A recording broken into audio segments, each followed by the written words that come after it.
Okay, so the other part of the warm-up, you do not need to do the left side, so you can cross it out if you want. We basically did that with the other sheet.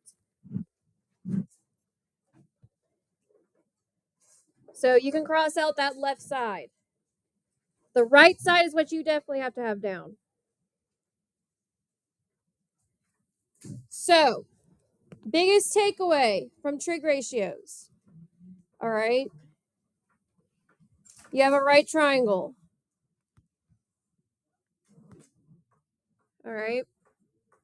And you have some reference angle. We're going to call it theta. Directly across, that's your opposite. Directly across from the hypotenuse, or from the 90-degree angle, is your hypotenuse. And whatever side is next to the angle, that's your adjacent. Now, this is SOHCAHTOA again. So sine of theta is equal to opposite over hypotenuse. Cosine of theta is equal to adjacent over hypotenuse. Tangent of theta is equal to opposite over adjacent.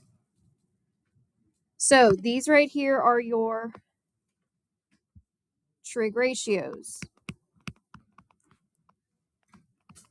Now remember, we also talked about yesterday your inverse trig ratios. So,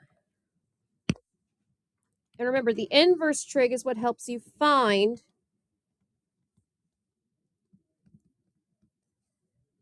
the angle measures when you're given two sides. So, inverse sine of opposite over hypotenuse is equal to theta. Inverse cosine of adjacent over hypotenuse is equal to theta. And inverse tangent of opposite over adjacent is equal to theta. All right. So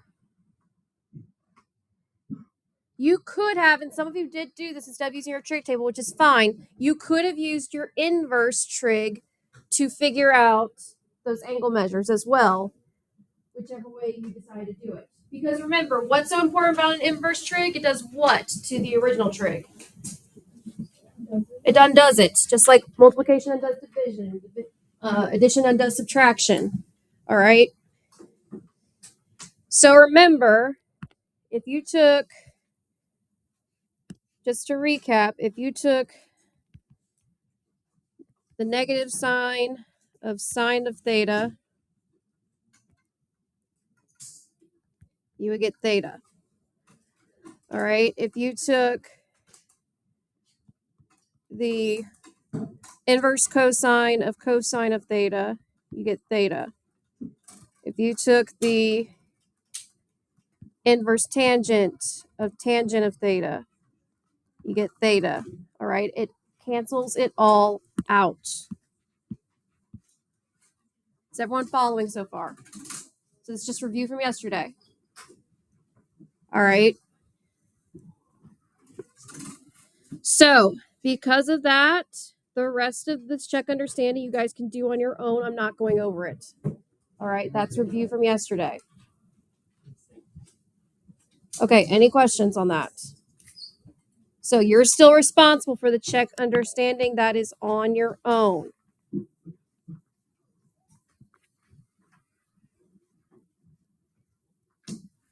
All right. So make sure that journal entry is in your both journal entries. So the chart and the mathematic is in your journal. All right. Go ahead and take out your packet. We're going to do our next lesson. If you have not already grabbed a calculator, you need to grab one. So we'll be on page 13. So go to page 13 in your packet.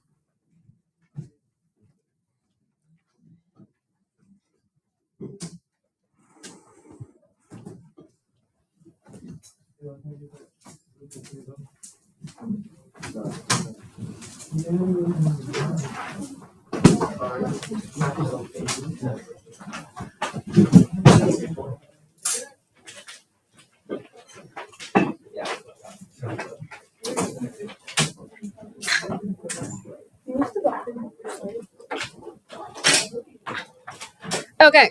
so you're on page 13 of your packet. So yesterday, when we were doing all those trig ratios, we predominantly focused on setting up the trig ratio, and then we talked about how to find angles using inverse trig. Today, we're going to specifically talk about, and we broached this topic a little bit yesterday, but today we're going to specifically talk about how to find missing sides with trig. All right. So this lesson should be pretty quick because a lot of this stuff we already know how to do. Okay.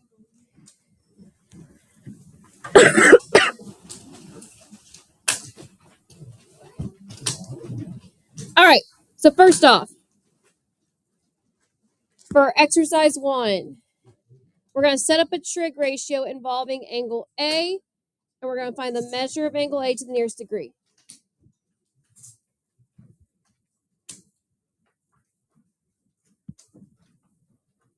All right. So before you even start, make sure your calculator's in degree mode. All right. Because remember, if it's not in degree mode, your answers are going to get real screwed up real quick. So remember, hit the mode key. Make sure degree is highlighted and not radian. If radian's highlighted, change it.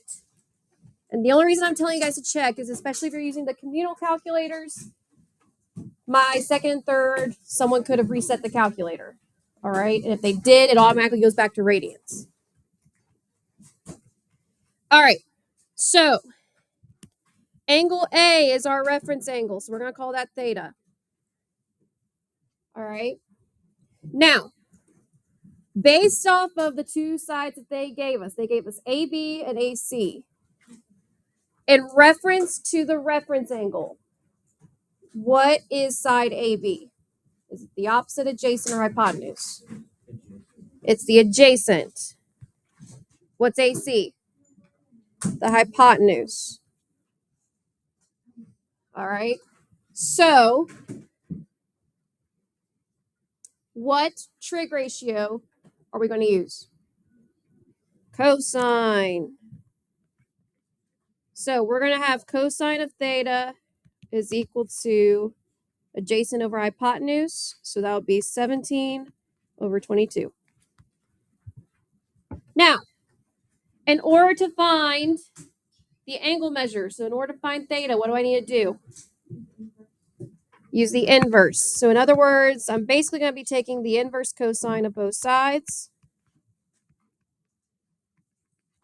This undoes. So I get theta is equal to the inverse cosine of 17 over 22. All right. And then this part is what you're putting in your calculator. So put that in your calculator and round it to the nearest degree.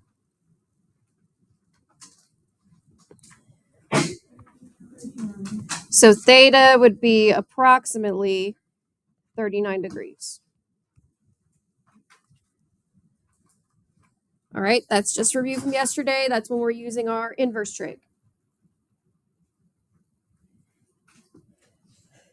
All right. Now, another aspect that you're going to see about when you're finding the missing side is you're going to be messing a lot with, yes, ma'am. Because we're given the adjacent, the hypotenuse, so automatically we have to use cosine because it's adjacent over hypotenuse. So guys, that's how you determine your trig ratio. It's whatever sides they give you, that's you determine what that is in reference to the reference angle.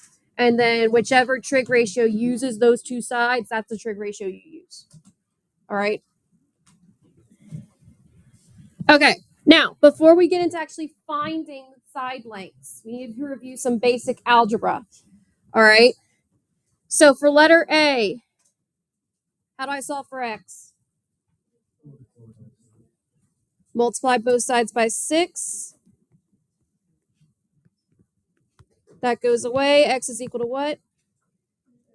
30. What about B? Nope.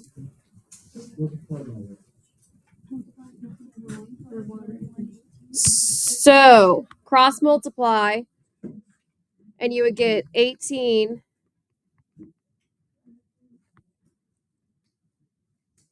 is equal to 3x. Yep. You're going to divide by 3 to both sides. So x is equal to 18 over 3, which is just 6. So, in other words, if the x is in the numerator, you just multiply both sides by whatever the denominator is. If it's in the denominator, you need to cross multiply. Or, I'll show you what the trick is when we get to letter D. All right. So, letter B, what do you think I'm going to do? Multiply both sides by A. That goes away. Oops. I get AB is equal to X. Now, here's the trick. So letter D is very similar to letter B. Now, if you look at what we started with to this step right here, after we cross multiplied and divided, what's true? So if we look at what we started with versus the second to last step, what's true? Right, the whole number and the denominator swapped. So in other words, we swapped the 3 and the x. All right, that's essentially what we did. And you can do that in math because you're essentially it's basically saying, okay, we cross multiplied and we divided. All right, just skipping that full dividing step. All right, now you can still write it out that way. That's fine. So if the whole swapping thing confuses you, just know that you need to cross multiply and divide. All right, but you could also just switch these two. So A over B is equal to X, and that's your answer. And then if we checked it with the other way like we did B, if we cross multiplied, we would get A is equal to BX, divide both sides by B, A over B is equal to X. All right, so you get the same thing either way. You're just skipping a step for the green. All right. Now, why is this important? Because this is where it comes in for when you're trying to find missing sides with trig. All right. You're essentially going to be doing these types of algebra. All right. You're just now throwing a trig ratio in it. So for exercise 3, we're given the right triangle MNP. All right. And we're given one of the acute angles, which is angle N. So we're going to set up a trig ratio and solve for the lengths that they give us of the other two sides. And we're going to round each of our answers to the nearest tenth. All right. So for MP, I'm going to call it X. For PN, I'm going to call it Y. All right, just so we know which one we're finding. All right. So 36 is my reference angle. And that angle doesn't change regardless of the side. The only thing that's going to change is our trig ratio. So we're going to label all of our sides first in relation to the reference angle. So side X is what to the reference angle? It's the opposite. What side Y? Hypotenuse. So the 28 would be adjacent. So whenever you start a trig problem, that should always be the very first thing you do. All right. Get in the habit of doing that. So if I'm finding the length of NP, so that is equal to X. All right. So that's the side we're trying to find. So if we're trying to find X, you always want to use, or you always want to include the side that they give you. All right. So you always include the side they give you, which is the 28. That's going to be in our ratio somewhere. So this is what we always include. All right. And the other one that we have to include is the side we're trying to find. So we know we're going to have something of 36, but which trig type of ratio am I going to do? Sine, cosine, or tangent? Tangent, because I got opposite over adjacent. So since tangent of theta is equal to opposite over adjacent, that means tangent of 36, because that's our angle measure, or theta, is equal to x over 28. Boys, quit. Now, take note that tangent of 36 is a number, and we're going to treat it like a number. All right? So if you see a tangent of a number, it's a number. All right? Don't let the word tan or the word sine or the word cosine confuse you. Still a number. All right? So if we wanted to solve for x, what's the only thing I got to do to get the x by itself? Times both sides by 28. So I have 28 tangent of 36 is equal to x. And this is what you're going to put in your calculator exactly. So do 28 times tangent of 36. Tell me what you get to the nearest tenth.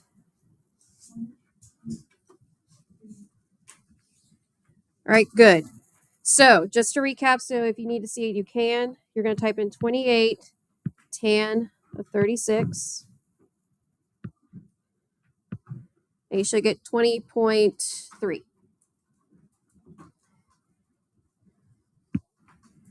So x is equal to, or is approximately, make sure you use the correct notation because we rounded, so we have to use the approximate, 20.3.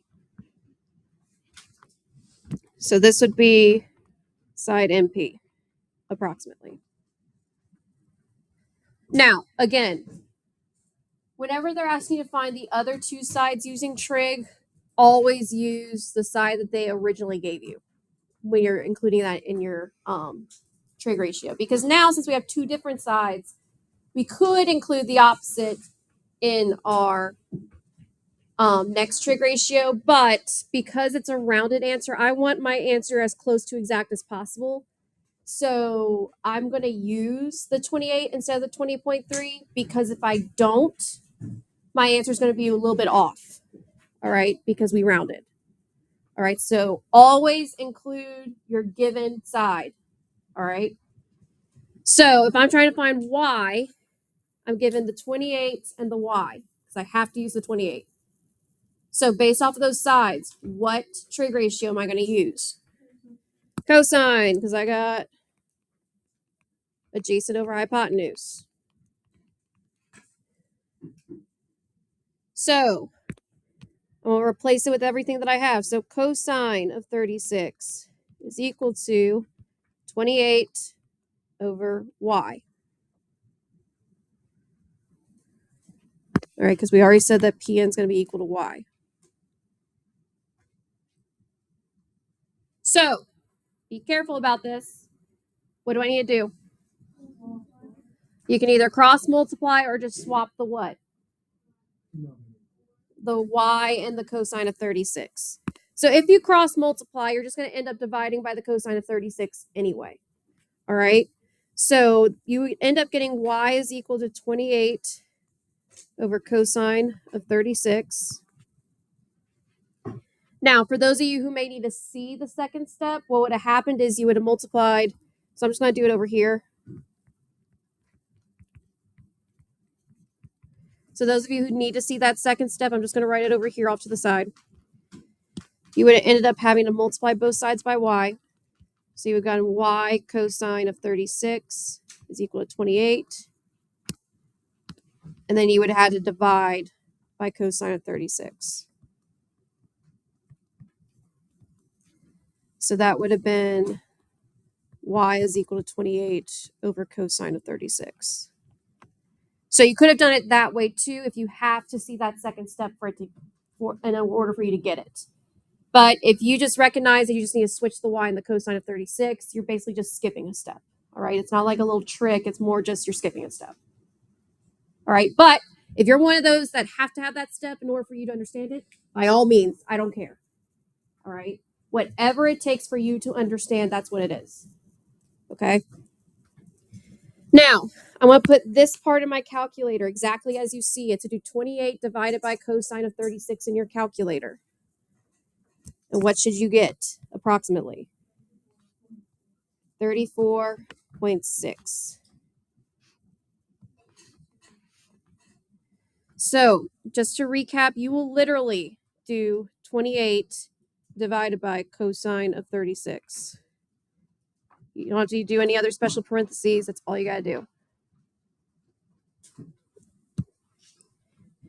So this would be about 34.6. Now, here's a good way to kind of check yourself, okay? If we found the other angle, all right, so we have the 90-degree angle, we have the 36-degree angle. What's angle P? So just do 180 minus 90 minus 36. So 54, all right? Now, here's how you can kind of tell if this makes sense or not. What did we say when we talked about 30, 60, 90 yesterday?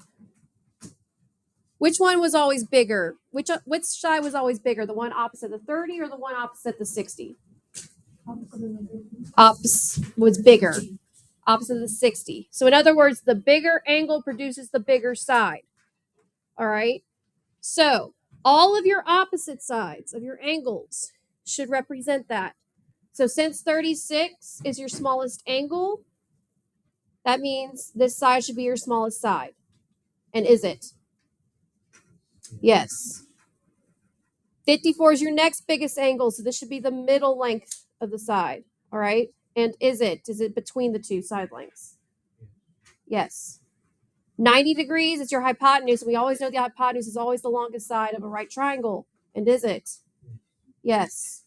So if that's not true for your entire triangle, you did something wrong or you picked the wrong trig ratio.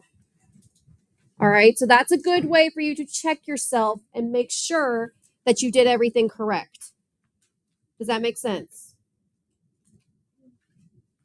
Good. All right, so let's look at the next page. No, I just did that. I just assigned a variable in terms of the sides we had to find. No. I just did because I wanted us to find NP first and X comes first in the alphabet. That's literally why. So,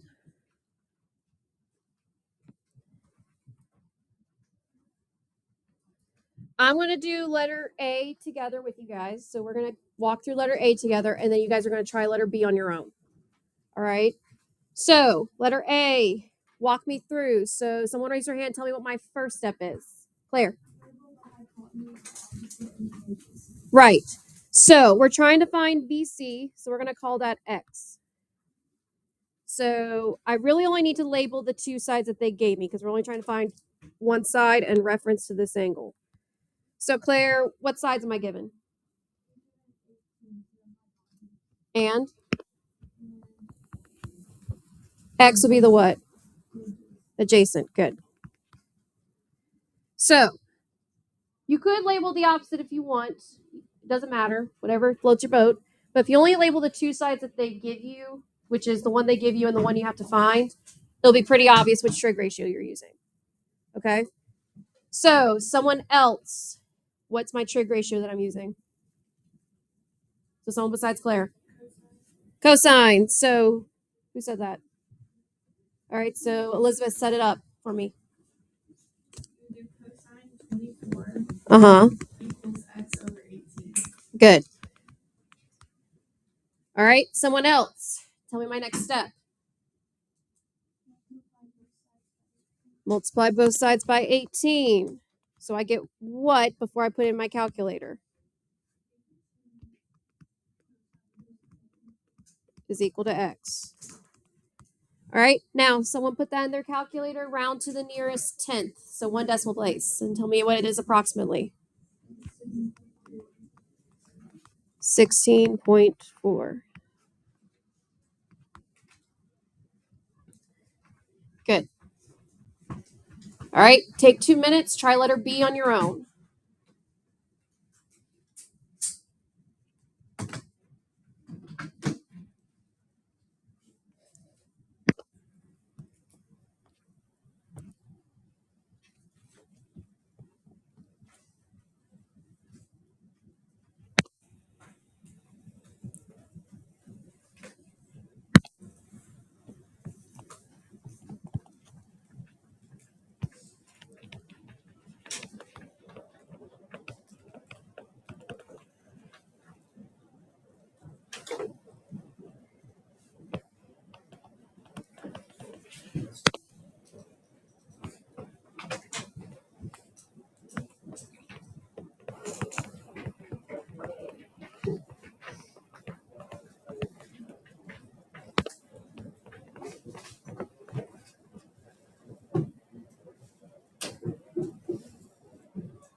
All right, thumbs up if you're ready.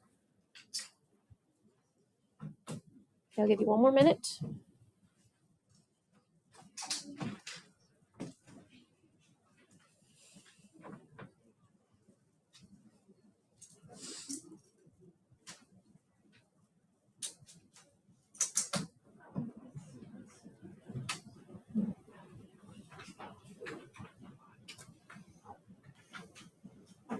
All right, check your answer. Any questions on letter B? You guys get it? All right, moving on. Okay, so this next one we'll do together. So, right triangle PQR, where angle Q is the right angle and angle R is 48 degrees. So PQR, Q is the right angle, R is 48. PQ is 11, and they want us to find PR, so let's call that X. Now, they only want the ratio. So first off, based off of the sides I'm given, what 2 sides am I given first off? The opposite, which is the 11, and the hypotenuse, which is X. So what trig function do I have to use? Sine. So guess what? We don't have to set it up. Why? There's only one sine.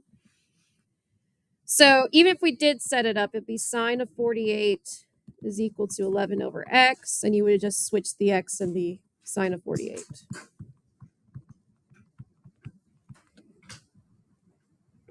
All right. Now, sometimes they may give you a triangle trigonometry where you don't have a right triangle, but you can always create one. So, an isosceles triangle has a base with a length of 26 inches and base angles that measure 64 degrees. All right. So if I draw an isosceles triangle, all right, the base is, let's say that these 2 sides are the congruent sides. The base is always the non-congruent side. So this would be 26 inches. And it says the base angles, which is usually the angles attached to the base, meaning the base is one of the lines that make it up, is 64 degrees. That means the 2 congruent angles are 64 degrees.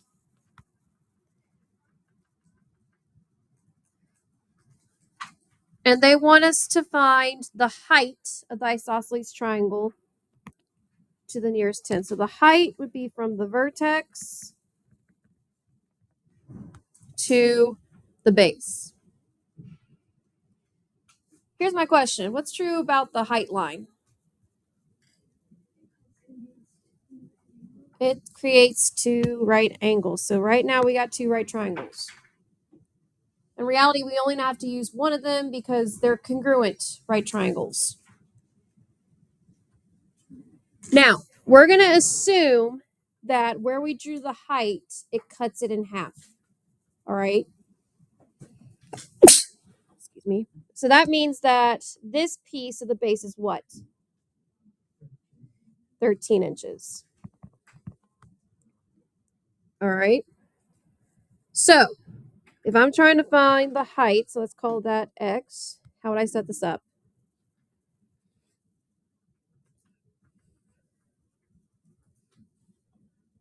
So what's my reference angle? What trig ratio am I using? 64 is your reference angle, and you're given opposite and adjacent, so we're using tangent. So tangent of 64 is equal to x over 13. So what do I have to do? Multiply both sides by 13, so I get 13 tangent of 64 is equal to x. So x approximately is what? So 0.67. Oh, okay, 26.7. I totally heard that wrong. Inches.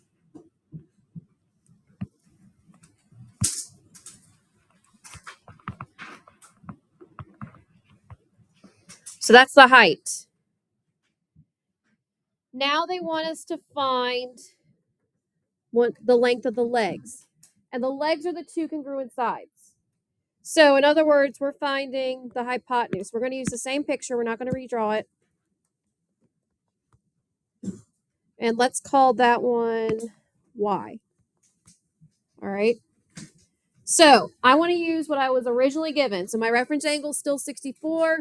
My given side is still 13. So given that information, what trig ratio am I using? Cosine. I'm given the adjacent, and I want the hypotenuse. This be cosine of 64 is equal to 13 over y. What do I do next? You can swap the cosine and the y's. This will be y is equal to 13 over cosine of 64. So what is it?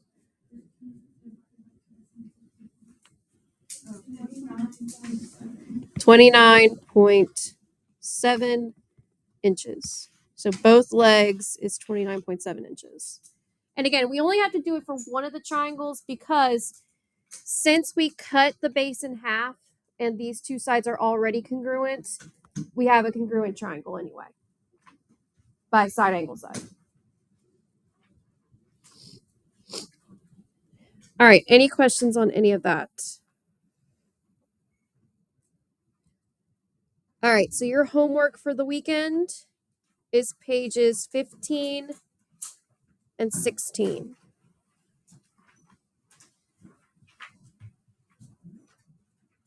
So 15 and 16 is your homework for the weekend. And remember, even though you're using your calculator, so if you don't have your own TI, you can always use Desmos. Okay, Desmos does have degree mode. You can still do things in Desmos with trig. All right. The test is going to be Wednesday, so you'll get it Tuesday. Yeah. Because it's not even made yet, I'll be perfectly honest. All right, so 15 and 16 is your homework, and I'll be perfectly honest, I don't want to check homework today, so I'll check in Monday. I just don't feel like it. So you're welcome. You get an extra day.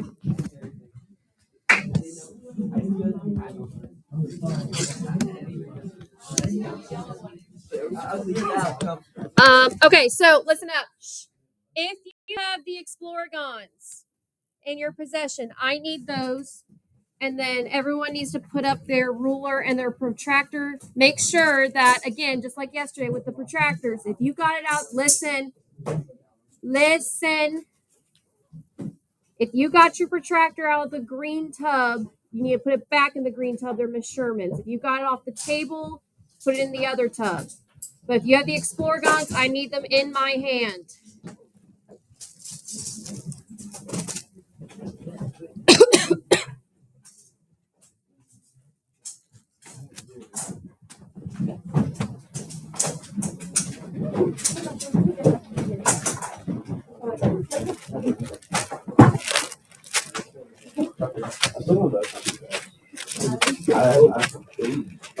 I'm missing 2 sets of Exploragons. 1 set of Exploragons. Thank you.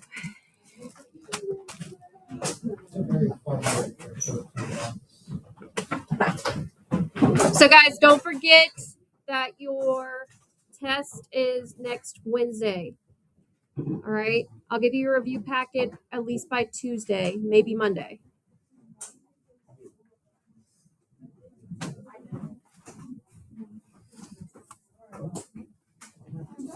I don't know why y'all packing up. You got like 10 minutes.